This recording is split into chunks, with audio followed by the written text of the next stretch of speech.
Habibi, come to Dubai.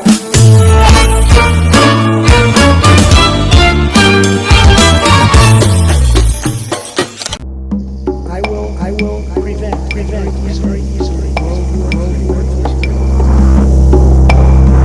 I start my day. हमें तो अपनों ने लूटा, गैरों में कहाँ दम था। नाजरीन, एक एक करके डॉक्टर साद अहमद की पेश गोइयाँ सच साबित हो रही हैं।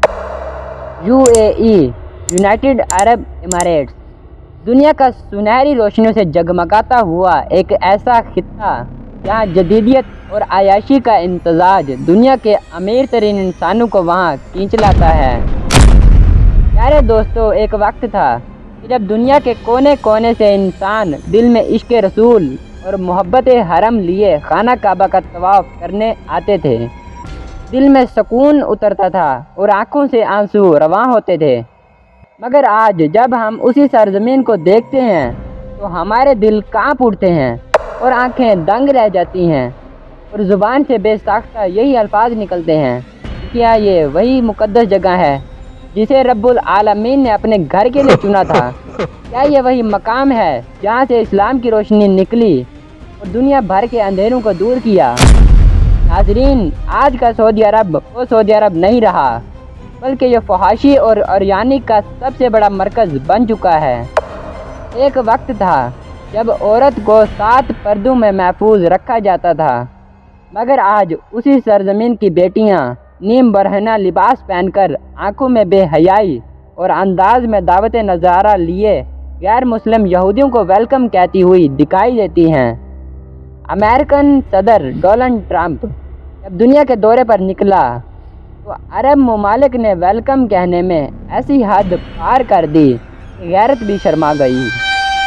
दुबई जैसे ममालिक जहाँ गैर अरब मुसलमानों को मकामी औरतों के करीब भी नहीं जाने दिया जाता, वहाँ अरब हुक्मरानों ने अपनी बेटियाँ, अपनी भतीजियाँ सदर ट्रंप के इस्तकबाल के लिए आगे कर दीं। किसी ने हाथ थामा तो किसी ने जुल्फ़ें बिछाईं। ये वही अरब ममालिक हैं जिनके पास अरबों रुपए की दौलत है, लेकिन ग़ुलामी और दूसरों पर इन्हिसार का तोक उनके सर पर सवार हो चुका है। इन्होंने एक गैर मुस्लिम का इस्तकबाल फैशन ज़दा ख़वातीन के काफ़िले से किया, जिन्होंने बाल खोले और खुशबू से मुअत्तर जिस्म और आँखों में एक अजीब सी कशिश के साथ उसे खुश आमदीद कहा। दुनिया ने इसे महज एक इवेंट समझा, मगर हकीकत में ये मंजर क़यामत की एक खामोश दस्तक था।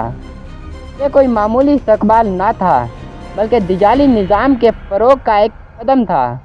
एक ऐसा निज़ाम जो मर्द और ज़न की तमीज़, शर्म व हया की हदूद और हक़ व बातिल के दरमियान पर्दे को चेक कर रहा है।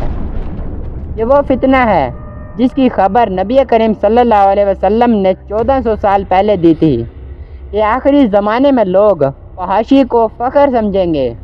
औरतें लिबास पहन कर भी नंगी होंगी और उनके सरों पर ऊँटों के कोहान की तरह बाल होंगे।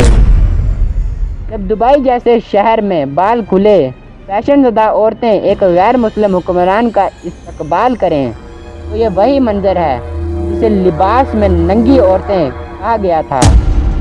ये इस्तकबाल एक तकरीर या मुलाकात नहीं थी, बल्कि दिजाली तर्ज हुकूमत और जिनसी आज़ादी की शैतानी दावत की नुमाइंदगी थी। यही वो निज़ाम है जिसके बारे में नबी करीम सल्लल्लाहु अलैहि वसल्लम ने इरशाद फरमाया कि दिजाल के साथ एक जन्नत और एक जहन्नम होगी, मगर उसकी जन्नत दरअसल जहन्नम होगी।